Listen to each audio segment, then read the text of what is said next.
Assalomu alaykum, hurmatli tomoshabinlar. Bugun juda muhim mavzuni aniq raqamlar bilan ko'rib chiqamiz. 2020 yildan 2024 yilgacha pensiyalar indeksatsiya natijasida aslida qanchaga oshdi? Kimning pensiyasida qancha qo'shimcha paydo bo'ldi? Qaysi holatda odam menga kam qo'shildi deb o'ylashi mumkin va qaysi holatda haqiqatan ham tekshirtirish kerak? Bu mavzu har bir oilaga tegishli. Chunki deyarli har bir xonadonda pensioner bor. Ota-ona, buva, turmush o'rtog'i yoki o'zi pensiyaga yaqinlashayotgan inson. Eng muhimi, indeksatsiya foizi e'lon qilinganda ko'pchilik faqat foiz oshdi, 2% oshdi, 5% oshdi degan gapni eshitadi. Lekin qo'lga tegadigan summa qanday hisoblanishini tushunmaydi. Shuning uchun bugun men buni oddiy tilda misollar bilan tushuntiraman. Agar shu kabi pensiya, nafaqa, ish staji, hujjat, qayta hisoblash masalalari siz uchun muhim bo'lsa, hozirroq kanalga obuna bo'ling va videoga like bosing. Chunki bitta to'g'ri ma'lumot ba'zan bir necha 100 ming so'm, hatto bir necha million so'mlik xatoni vaqtida aniqlashga yordam beradi. Avval eng asosiy narsani tushunib olaylik. Pensiya indeksatsiyasi degani odatda davlat tomonidan pensiyalar va ayrim ijtimoiy to'lovlar miqdorini ma'lum foizga oshirishdir. Buning sababi oddiy. Narxlar o'sadi, oziq-ovqat, dori-darmon, kommunal xizmatlar, transport xarajatlari qimmatlashadi. Agar pensiya bir necha yil o'zgarmasa, uning xarid qobiliyati pasayadi. Ya'ni qog'ozda summa o'sha bo'lib turadi. Lekin amalda o'sha pulga oldingidan kamroq narsa olish mumkin bo'ladi. Indeksatsiya shuning uchun kerakki. Pensionerning daromadi hech bo'lmaganda ma'lum darajada narxlar o'sishiga moslashsin. Lekin bu yerda muhim nuqta bor. Pensiya 10% ga oshdi degani hammaning pensiyasiga bir xil pul qo'shildi degani emas. Kimdir 700 ming so'm olayotgan bo'lsa, 10% unga 7 ming so'm bo'ladi. Kimdir 1.5 million so'm olayotgan bo'lsa, 10% unga 1.5 ming so'm bo'ladi. Foiz bir xil, lekin qo'shilgan pul miqdori har xil. 2020-2024 yillar oralig'ida pensiyalar bir necha marta oshirildi. Amaliy hisob kitob qilish uchun men asosiy indeksatsiya bosqichlarini quyidagicha olaman. 2020 yilda 7%, 2020 yilda 20%, 2022 yilda 20%, 2023 yilda 2 marta 7% dan 2024 yilda esa 25%. Shu zanjir bo'yicha qarasak, 2020 boshidagi pensiya 2024 yil oxiriga kelib taxminan 7.3-5% ga oshgan bo'ladi. E'tibor bering, bu oddiy qo'shish emas. Ya'ni 7 plus 10 plus 12 plus 7 plus 7 plus 15 qilib aytsak foiz deyish xato bo'ladi. Chunki har bir keyingi oshirish oldingi oshirilgan summa ustiga qo'llanadi. Shuning uchun umumiy natija taxminan 7.5% atrofida chiqadi. Masalan, 2020 boshida odam 1 million so'm pensiya olgan bo'lsa, indeksatsiyalar ketma-ket qo'llanganda uning pensiyasi taxminan 1 million 735 ming so'mga yaqinlashadi. Bu yerda men aniq bir kishining barcha shaxsiy holatlarini emas, aynan indeksatsiyaning matematik ta'sirini ko'rsatyapman. Chunki real hayotda pensiyaga qo'shimchalar, ustamalar, qayta hisoblashlar, ish staji bo'yicha o'zgarishlar, nogironlik guruhi, yoshga doir yoki boquvchisini yo'qotganlik pensiyasi kabi omillar ham ta'sir qilishi mumkin edi. Eng kerakli joyga o'tamiz. Keling, 2020 yilda pensiya miqdori turlicha bo'lgan bir nechta odam misolida ko'ramiz. Men bu hisob kitobni sodda shaklida qilaman. Har bir yildagi indeksatsiya oldingi oshgan summaga qo'llanadi. Birinchi misol. 2020 boshida pensioner 600 ming so'm olgan deylik. 2020 yildagi 7% lik oshirishdan keyin bu 642 ming so'm bo'ladi. 2020 yilda 10% qo'shilsa 76200 so'm bo'ladi. 2022 yilda 22% qo'shilsa taxminan 790 ming 954 so'm chiqadi. 2023 yilda birinchi 7% dan keyin 86310 so'm atrofida bo'ladi. 2023 yildagi ikkinchi 7% dan keyin 95522 so'mga yaqinlashadi. 2024 yildagi 25% dan keyin esa taxminan 1 million 1 ming so'm bo'ladi. Demak, 600 ming so'mlik pensiya 5 yil ichida faqat indeksatsiya hisobidan 1 ming so'mga oshgan bo'ladi. Ikkinchi misol. 2020 boshida pensiya 800 ming so'm bo'lgan bo'lsa, 7% dan keyin 876 ming so'm bo'ladi. 10% dan keyin 91600 so'm. 7% dan keyin 1 million 24592 so'm. Keyingi 7% dan keyin 1 million 712 so'm. Yana 7% dan keyin 1 million 272 so'm. 2024 yildagi IMF foizdan keyin esa taxminan 1 million 388 ming 735 so'm bo'ladi. Ya'ni 800 ming so'm pensiya indeksatsiyalar natijasida qariyb 140 ming so'mga oshgan. Uchinchi misol, 2020 boshida 1 million so'm pensiya olgan odamni olaylik. 2020 yildagi etik foizdan keyin 1 million 200 ming so'm. 2021 yildagi 10% keyin 1 million 7 ming so'm. 2022 yildagi 12% keyin 1 million 312 ming 2,5 so'm. 2023 yildagi birinchi etik foizdan keyin 1 million 410 ming 507 so'm. 2023 yildagi ikkinchi etik foizdan keyin 1 million 590 ming 213 so'm. 2024 yildagi 25%dan keyin esa 1 million 735 ming 401 so'm atrofida bo'ladi. Bu juda muhim raqam. 2 million so'm, 2020 boshidagi 1 million so'm indeksatsiya zanjiri orqali taxminanlik. 735 million so'mga aylangan. 4-misol. 2020 yilda 1 million 500 ming so'm pensiya olgan odamni ko'raylik. 7%dan keyin 1 million 65 ming so'm. 10%dan keyin 1 million 765 ming 500 so'm. 12%dan keyin 1 million 977 ming 306 so'm. 7%dan keyin 2 million 101 ming 775 so'm. Yana 7%dan keyin 2 million 263 ming 779 so'm. 21%dan keyin esa taxminan 2 million 603 ming 706 so'm bo'ladi. Demak, boshlang'ich pensiya 1 xil million bo'lsa, indeksatsiya natijasida qo'shimcha o'sish 1 million 3 ming so'mdan oshadi. 5-misol. 2020 yilda 2 million so'm pensiya olgan odamning holati. 7%dan keyin 2 million 140 ming. 10%dan keyin 2 million 324 ming. 2%dan keyin 2 million 336 ming. Daha rakam akatım. 7%dan keyin 2 million 820 ming 34. Yana 7%dan keyin 3 million 12 ming 26. 15%dan keyin 3 million 420 ming 22 so'm. Bu yerda ko'ryapmizki, yuqoriroq pensiya olgan odamda foiz bir xil bo'lsa ham puldagi o'sish kattaroq ko'rinadi. Endi ko'pchilikni qiynaydigan savol. Nega qo'shilgan pul qo'shnikidan kam? Masalan, bir kishi aytadi. Menga 1 million ming qo'shildi. Qo'shnimga 2 million ming qo'shilibdi. Adolatsizlik emasmi? Men bu yerda shuni tushuntiraman. Indeksatsiyada asosiy baza muhim. Agar sizning pensiyangiz 1 million bo'lsa, 25% 150 ming so'm. Agar qo'shningiz 1 million 66 ming so'm olsa, 25% 2 ko'rib 9900 so'm bo'ladi. Demak, foiz bir xil. Lekin puldagi natija turli. Yana bir oddiy hayotiy misol. Ota 2000 yilda 900 ming so'm pensiya olgan. Ona esa 6 ming so'm olgan. Bir qarashda ikkalasiga bir xil foiz qo'llanadi. Lekin ota pensiyasi 2024 yilga kelib taxminan 1 million 762 ming so'mga chiqadi. Ona pensiyasi esa taxminan 1 million 180 ming so'm atrofida bo'ladi. Bu farqning sababi indeksatsiya emas, boshlang'ich pensiya bazasidir. Boshlang'ich pensiya esa ish staji, ish haqi, pensiya turi, oldingi davrda hujjatlar to'g'ri hisobga olingani yoki olinmagani kabi omillarga bog'liq. Endi men tomoshabinlarga juda amaliy mezon beraman. Agar sizning pensiyangiz indeksatsiya e'lon qilingandan keyin umuman o'zgarmagan bo'lsa, albatta tekshirtirish kerak. Masalan, e'lon bo'ldi. To'lov oyning boshida yoki keyingi to'lov davrida kelishi kerak edi. Lekin karta yoki naqd to'lovda eski summa tushdi. Bunday holatda sababini bilish zarur. Ba'zan to'lov davri kesishmasi bo'ladi. Ba'zan tizimda kechikish bo'ladi. Ba'zan esa haqiqatan xatolik bo'lishi mumkin. Agar sizga foizga nisbatan taxminan mos summa qo'shilgan bo'lsa, xavotir olish shart emas. Masalan, siz 1 million 200 ming so'm olgan bo'lsangiz va 5% indeksatsiyada pensiyangiz bir taxminan 1000 so'm atrofida oshgan bo'lsa, bu mantiqan to'g'ri. Albatta, tiyinigacha farq bo'lishi mumkin. Chunki hisoblashda yaxlitlash, turli ustamalar va to'lov tarkibi rol o'ynaydi. Agar pensiyangizda turli qo'shimcha to'lovlar bo'lsa, masalan, nogironlik, parvarish, alohida xizmatlar uchun ustama yoki boshqa ijtimoiy to'lovlar bo'lsa, bu holatda jami tushgan pulni ko'rib adashmaslik kerak. Ba'zan odam menga 15% qo'shilmadi deydi. Lekin umumiy karta tushumiga qaraydi. Aslida pensiyaning asosiy qismi alohida indeksatsiya qilinadi. Ayrim qo'shimcha to'lovlar esa boshqa tartibda o'zgarishi yoki o'zgarmasligi mumkin.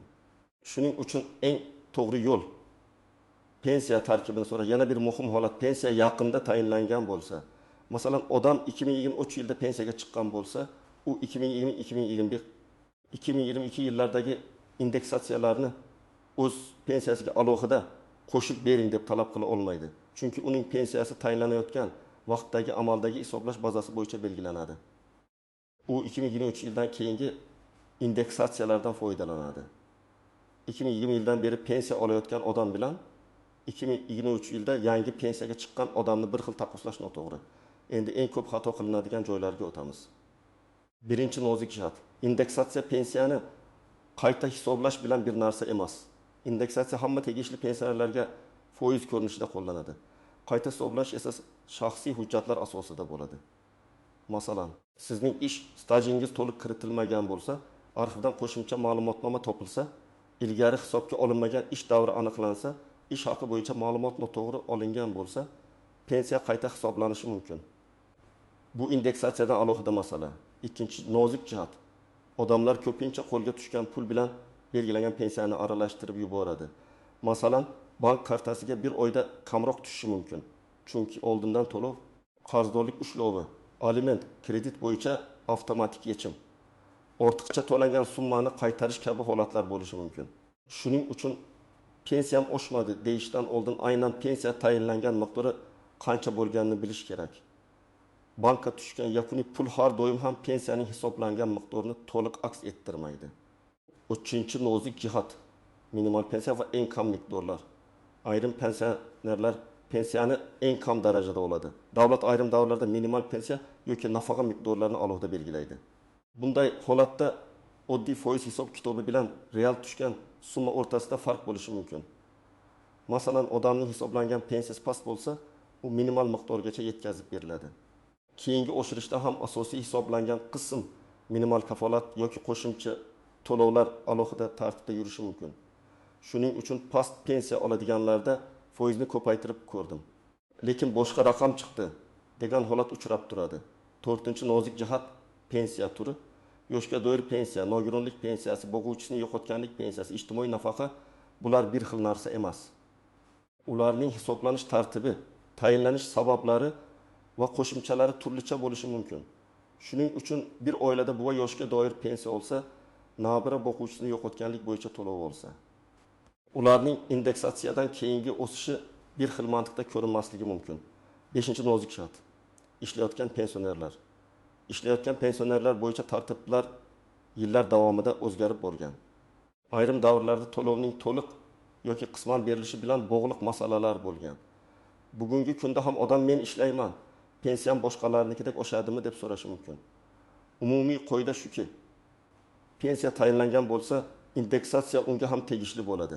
Lekin qo'lga tegadigan pulda boshqa omillar bor yo'qligini alohida tekshirish kerak. Ayniqsa tashkilot orqali ma'lumot almashinuvi, soliq va mehnat shartnomasi ma'lumotlari, bank hisob varag'i kabi texnik masalalar ham ta'sir qilishi mumkin. 6-nozik jihat hujjatdagi xatolar, ism familiyada bitta harf xato bo'lishi, tug'ilgan sana noto'g'ri yozilishi, ish staji daftarchasida muhr noaniq bo'lishi, korxona nomi o'zgargani bo'yicha arxiv ma'lumoti yo'qlik pensiya hisobiga ta'sir qilishi mumkin. Indeksatsiya bu xatolarni o'zi tuzatmaydi. Agar bazaviy pensiya avval boshidan noto'g'ri hisoblangan bo'lsa, foizlar o'sha noto'g'ri summa ustiga qo'shilib ketaveradi. Natijada odam yillar davomida kam pensiya olib yurishi mumkin.